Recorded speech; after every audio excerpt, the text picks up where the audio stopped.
Back in June, Mr. Thrive and Survive put out a video challenge asking people to discuss Umbra and Penumbra.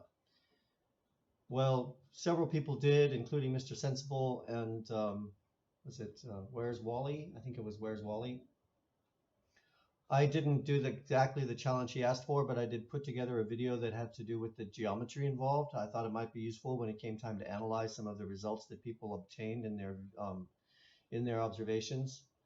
Well, a week ago, Mr. Thrive and Survive did a live stream in which he started to cover that and didn't really complete the review, but he brought up some questions, and this video is made in response to those questions. We'll start by looking at two brief clips from his video. There we go. All right, you guys can see that good. Now you see the light there and you see the red ball. And at that point, you're already seeing an umbra and a penumbra. You're seeing the lighter outer shadow and you're seeing the darker inner shadow.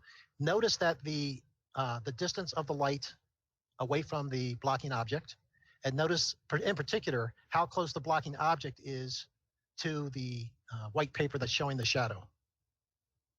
And this is what was demonstrated by either or both Harry Callahan and Mr. Sensible, that when you use an inside light, the actual blocking object is still in the view of the camera. That's how close it is when you start getting this umbra penumbra. So the blocking object is maybe, I'm going to take a guess here, 7 or 8 diameters away from the white paper here. And what you see is already an umbra penumbra being produced. Whereas when you go to the sun, and I'll have to notice the light here, the size of the light. This is using the sun. Now I'm going to play this for you, and notice how far away, you can't actually see it, but you can get an idea how far away it is before you get an umbra penumbra effect using the sun. So I'm playing it now. He's going to zoom in. Wish he didn't, because I wanted to see how far away it is, but look how far he's going, further and further and further and further. And he finally gets it, and then he's going to freeze it there to show that there's an umbra penumbra. But he's obviously way more than 8 diameters away from the object. So here's the question. Why, when you use an indoor light or a closer light, do you get the umbra penumbra very fast, within 10 diameters of the blocking object? And when you use the sun, it's quite a bit farther away. So that's the question. And I want to see in the comment section, in the stream here, what everybody's answers are. I've drawn a couple of diagrams here, 2 different diagrams, one above the other.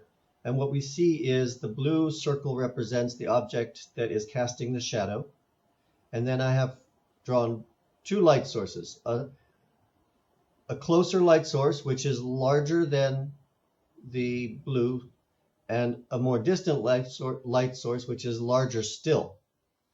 And in the 2 diagrams, we will see the difference between the umbra penumbra geometry that each one produces. Let's start by looking at this close-up here of this top diagram. We have the light rays coming from the top edge, casting a shadow down in this zone, and then the light rays from the bottom edge casting an upper shadow, and we see the penumbra and the umbra. And we see a certain proportion between them. When we look at the lower diagram, I've left the little light source there just for reference, but now if we look at the lower diagram, the big circle on the left is our light source, and it casts umbra and penumbra pattern that is basically the same kind of shape, but slightly different proportions. And the difference is overlaying. I've overlaid one on the other in this smaller diagram at the bottom, which I will bring us in closer. The gray and black represent the close light source, and the dashed white lines are taken from this diagram of the more distant light source, and I've overlaid it on top so that you can compare them directly one to the other. What we see is very simply that the umbra and penumbra proportions depend on 2 factors, the size of the source and the distance of the source to the object casting the shadow. the size of the source is larger, but the distance is considerably farther. The size of the source is smaller, but the distance is closer, so the proportions of this pattern change.